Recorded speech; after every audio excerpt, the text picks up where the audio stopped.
Learning medicine is hard work. Osmosis makes it easy. It takes your lectures and notes to create a personalized study plan with exclusive videos, practice questions, and flashcards, and so much more. Try it free today. Scleroderma refers to systemic sclerosis, a rare autoimmune disorder in which normal tissue is replaced with thick, dense connective tissue. It affects the skin, blood vessels, and internal organs. Now, there are two main types of scleroderma: limited cutaneous systemic scleroderma, better known as CREST syndrome, and diffuse cutaneous systemic scleroderma. The word scleroderma comes from the Greek words sclero, meaning hard, and derma, meaning skin, which points to the hard skin as its most visible feature. So normally, when there's an infection in the body, macrophages will eat some of the invading organisms and break them down. In addition to destroying the pathogen, they also present a fragment of the pathogen, called an antigen, to naive T cells. When the naive T cells bind to this presented antigen, they mature into T helper cells, also called CD4 positive T cells. And they go on to help and recruit more immune cells. The T helper cells release cytokines, which increase the activity of macrophages and attract nearby neutrophils. Macrophages also release cytokines, like TGF-beta, that tell fibroblasts to repair damaged tissue after the infection by laying down collagen. Scleroderma affects women 3 times more often than men. The exact pathology of scleroderma is not completely understood, but generally it's thought that some individuals have a genetic predisposition to scleroderma, which is triggered by external triggers. Some known triggers include viral infection by cytomegalovirus and parvovirus B19, exposure to silica dust, organic solvents and vinyl chloride, and drugs and medications like cocaine, bleomycin, and pentazocine. It's thought that there's initially an injury to endothelial cells lining the small arteries. These cells then start expressing adhesion molecules that attach to T cells floating by. T cells attach and then migrate outside of the blood vessel into the surrounding tissue and start releasing cytokines like TGF-beta, which causes inflammation and further damages small blood vessels.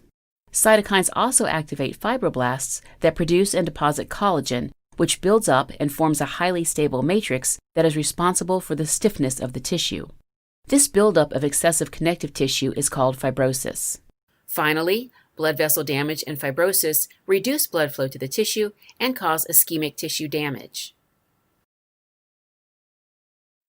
There's another type of immune cell that plays a role in scleroderma, and that's B cells. It's not known how they are activated or if they cause any damage, but activated B cells do produce anti-nuclear antibodies, or ANA, which bind to the content of the cell nucleus. Some ANAs are highly specific to scleroderma and can help make the diagnosis. These include anti-SCL70, which targets DNA topoisomerase 1, anti-RNA polymerase III antibodies called ARA, and anti-centromere antibodies called ACA. Scleroderma can affect any organ, but it usually involves the skin, gastrointestinal tract, lungs, heart, and kidneys. Skin lesions start in the fingers and move up across the arm to the shoulders, neck, and face. At first, the affected skin is swollen and doughy. Later, when fibrosis develops, the skin becomes tight, shiny, smooth, and stiff. When it happens on the fingers, it's called sclerodactyly, which can cause ulcerations and can also cause the fingers to curl inward so that the hand becomes shaped like a claw. On the face, the mouth can become narrow, called microstomia, and the nose becomes beaked.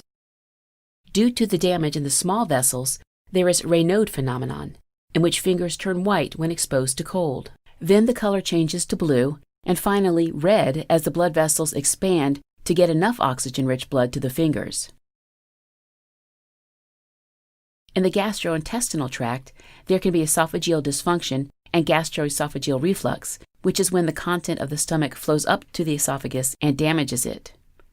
And also, the intestine can be damaged, which leads to malabsorption. Blood vessels of the lungs can be damaged and cause pulmonary arterial hypertension and pulmonary fibrosis, which can be seen as coughing and difficulty breathing. Lung damage can lead to hypertrophy of the heart's right ventricle and heart failure. Finally, kidney damage can cause hypertension and kidney failure. In limited scleroderma, or CREST syndrome, the first symptom in most individuals is RAYNAUD phenomenon.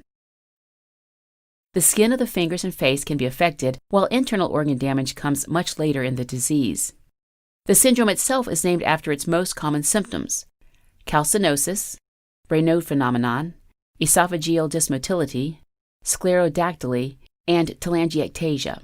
In the diffuse scleroderma, skin of the arms, legs, trunk, and face are affected, and organ damage occurs earlier. Diagnosis of scleroderma is based on its symptoms, the presence of specific antibodies like anti-SCL70, ARA, and ACA, and sometimes additional tests like blood pressure, upper endoscopy for gastrointestinal symptoms, complete blood count to detect anemia due to malabsorption, and pulmonary function tests to assess for lung damage. In terms of treatment, immunosuppressants are used to slow down the disease. Other medication can be used to relieve the symptoms: proton pump inhibitors for gastroesophageal reflux, calcium channel blockers for RAYNAUD phenomenon, non-steroid anti-inflammatory medication for the pain, and ACE inhibitors for hypertension. Alright, as a quick recap, scleroderma is a rare autoimmune disorder in which normal tissue is replaced with thick, dense connective tissue. It affects the skin, blood vessels, and internal organs. There are two main types: diffuse, which affects a larger area of the skin, progresses quicker, and involves internal organs earlier, and limited, or CREST syndrome, which affects a smaller area of the skin, progresses slower, and involves internal organs much later. The precise cause is not known, but the autoimmune process leads to excessive collagen production in individuals with a genetic predisposition. Scleroderma most commonly affects the skin, gastrointestinal tract, lungs, heart, and kidneys. It's diagnosed based on the symptoms, anti-nuclear antibody finding, and additional findings related to the disease, like hypertension and gastroesophageal reflux. The treatment includes immunosuppressants and medications to relieve the symptoms. Thanks for watching. If you're interested in a deeper dive on this topic, take a look at osmosis.org, where we have flashcards, questions, and other awesome tools to help you learn medicine.